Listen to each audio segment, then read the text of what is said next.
Saudara, peserta katekisasi pernikahan berjumpa dengan saya, Pendeta Mangara Sinamo, dalam bimbingan pranikah pada kali ini. Sebelum kita memulai, mari kita berdoa.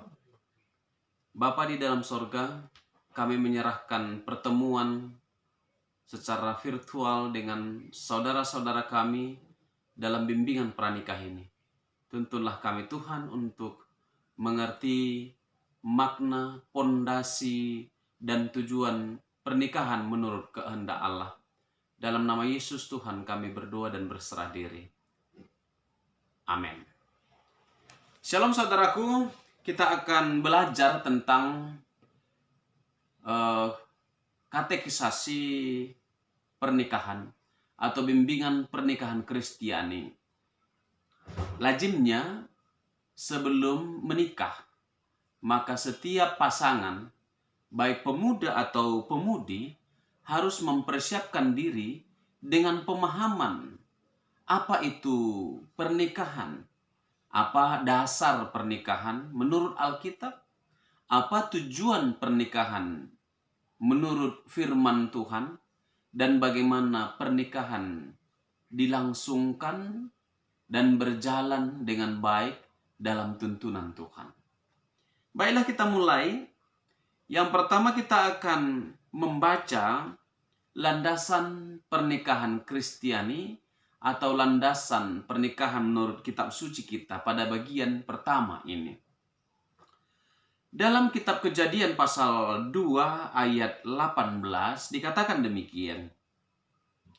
Tuhan Allah berfirman, "Tidak baik kalau manusia itu seorang diri saja.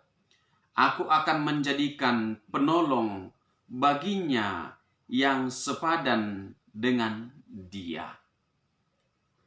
Itu yang pertama. Yang mau dikatakan oleh firman Tuhan pada ayat 18 ini adalah bahwa Tuhanlah menjadi inisiator pernikahan. Tuhanlah yang menjadi pencipta rumah tangga Kristen. Tuhan sendiri berkata, tidak baik kalau laki-laki itu seorang diri saja. Aku akan menjadikan seorang penolong yang sepadan dengan dia. Saudaraku, itu artinya bahwa kendati pun setiap pasangan atau setiap insan, pemuda dan pemudi, selalu berinisiatif untuk menemukan jodohnya, tapi secara esensial bahwa rumah tangga itu Tuhan yang merancangnya. Tuhanlah yang menghendaki kehidupan berkeluarga. Tuhanlah yang menghendaki kehidupan pernikahan. Karena Tuhan kita bersabda, tidak baik kalau laki-laki itu hidup seorang diri saja. Itu yang pertama. Yang kedua, saudara-saudara, dikatakan pada ayat selanjutnya, ayat 21, lalu Tuhan Allah membuat manusia itu tidur nyenyak. Ketika ia tidur, Tuhan Allah mengambil salah satu daripada rusuknya, lalu menutup tempat itu dengan daging. Dan dari rusuk yang diambil Tuhan Allah dari manusia itu, dibangunnyalah seorang perempuan. Lalu dibawanya kepada manusia itu. Lalu berkatalah manusia itu, inilah dia tulang dari tulangku dan daging dari dagingku. Ia dinamai perempuan sebab ia diambil dari laki-laki. Konsep yang mau diajarkan pada bagian ini adalah bahwa perempuan berasal dari tulang rusuk laki-laki, dan kemudian pada akhirnya generasi berikutnya semua laki-laki berasal dari perempuan. Apa mau dikatakan dalam teks ini adalah bahwa ada relasi ketergantungan, ada relasi keterbutuhan. Masing-masing membutuhkan, masing-masing tergantung satu sama lain. Karena mereka sejatinya adalah berasal dari sumber yang sama. Laki-laki itu berasal dari tanah, lalu kemudian perempuan itu diambil dari tulang rusuk laki-laki, dan akhirnya sekarang ini pada generasi-generasi selanjutnya, semua laki-laki berasal atau dilahirkan dari perempuan. Itulah substansi yang mau diajarkan pada bagian kedua ini, yaitu ketergantungan antara yang satu dengan yang lain.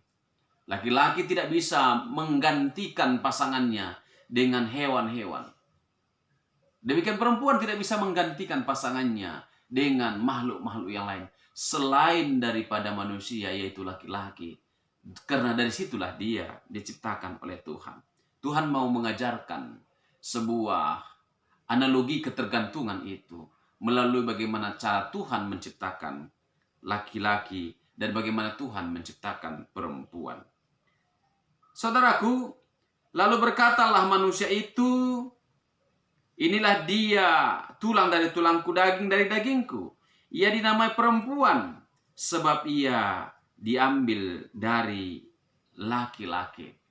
Ayat ini mau menyajikan sedikit hal bahwa rupanya perempuan itu diberi nama oleh laki-laki.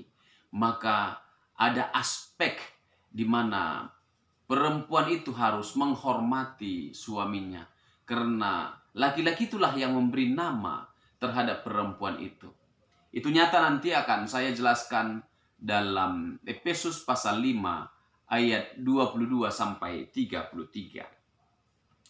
Saudaraku, ayat 24 dikatakan kitab Kejadian pasal 2 ini. Sebab itu seorang laki-laki akan meninggalkan ayah dan ibunya dan bersatu dengan istrinya, sehingga keduanya menjadi satu daging. Laki-laki meninggalkan ayah dan ibunya, bersatu dengan istrinya. Kalau perempuan meninggalkan ayah dan ibunya, memang sudah begitu. Karena dalam adat Semitik, perempuan kemudian dibawa oleh laki-laki. Tapi ini perintah Tuhan adalah, atau firman Tuhan mau katakan adalah, laki-laki meninggalkan ayah dan ibunya dan bersatu dengan istrinya, sehingga mereka menjadi satu daging. Ada kecenderungan kalau seandainya orang tua terlampau intervensi terhadap rumah tangga, maka rumah tangga itu akan mengalami rupa-rupa hal. Karena itulah maka dikatakan laki-laki itu meninggalkan ayah dan ibunya. Bukan berarti di dalamnya dia durhaka, dia tidak menghormati orang tuanya. Tapi yang dimaksud adalah dia sudah mempertemukan atau Tuhan sudah mempertemukan tubuhnya sendiri, yaitu istrinya. Sehingga dia harus bersatu dengan istrinya. Maka prioritas kebersamaan, kebersatuan itu bukan lagi terhadap orang tua, tapi dengan pasangan hidup atau dengan istrinya. Seperti itu. Maka laki-laki meninggalkan ayah dan ibunya dan dia bersatu dengan istrinya. Janganlah hubungan dengan ayah dan ibu kemudian mengganggu kesatuannya dengan istrinya. Tidak boleh orang tua dari pihak manapun yang kemudian mengganggu dan mengintervensi terlalu mendalam hubungan antara suami dan istri. Itu pesan yang kita tangkap dari bagian ini. Pada ayat 25, firman Tuhan katakan, mereka keduanya telanjang, manusia dan istrinya itu, tetapi mereka tidak merasa malu. Telanjang di sini adalah menyimbolkan, menunjukkan keterbukaan. Tidak ada rahasia yang disembunyikan dalam hubungan, interaksi, kehidupan bersama antara suami dan istri. Apa yang sebelumnya merupakan rahasia ketika laki-laki dan perempuan pada masa berpacaran atau pada masa membina hubungan dalam konteks muda-mudi, ada batasan-batasan yang tidak boleh dilakukan, ada batasan-batasan yang tidak boleh dilihat. Tetapi ketika mereka sudah menikah, maka kata firman Tuhan, keduanya telanjang, manusia dan istrinya itu, tetapi mereka tidak merasa malu. Ini bukan hanya persoalan physically atau secara tubuh badania, tetapi juga secara psikologis. Artinya mereka harus terbuka, mereka tidak mempunyai rahasia satu dengan yang lain, mereka menjadi satu rahasia dan mereka dibangun di dalam kesatuan yang teguh seperti itu. Dari beberapa nats Alkitab yang baru kita baca, saudaraku, dapat disimpulkan bahwa Tuhanlah sebagai inisiator. Tuhanlah yang membuat rumah tangga. Karena itu saudaraku, siapapun yang menceraikan pasangannya, dia bukan hanya berdosa kepada manusia, tapi lebih dari itu, ia berdosa kepada Tuhan. Karena Tuhanlah yang menciptakan keluarga. Siapapun yang meninggalkan keluarganya, maka dia berdosa kepada Tuhan sang pembuat keluarga, sang inisiator pernikahan itu sendiri. Kemudian Tuhan menghendaki kesatuan yang utuh antara laki-laki dan perempuan secara sepadan. Tuhan mengambil rusuk dari laki-laki itu, bukan dari tulang kepalanya, bukan pula dari tulang kakinya. Itu artinya adalah kesepadanan. Perempuan bukanlah menjadi kepala, karena dia tidak diambil dari kepala laki-laki itu. Perempuan tidak juga untuk diinjak-injak, karena perempuan itu diciptakan bukan dari tulang kaki laki-laki. Tapi sebaliknya, perempuan diciptakan dari tulang rusuk, dekat dengan hatinya. Artinya sepadan dengan laki-laki itu. Dekat dengan hatinya artinya selalu dikasihi dan dicintai. Itulah bagian pertama yang bisa kita perbincangkan dalam konteks ini. Karena Tuhan menghendaki keluarga Kristen adalah keluarga yang utuh. Maka tidak ada boleh orang menceraikan siapapun. Menceraikan istrinya. Kecuali karena maut memisahkan. Tidak boleh menceraikan suaminya. Kecuali maut memisahkan. Tuhan memberkati kita. Mari kita berdoa. Bapa, biarlah katekisasi pranikah pada bagian pertama ini boleh didengarkan oleh pasangan mempelai, sehingga memahami dasar dan motivasi serta tujuan pernikahan menurut firman-Mu.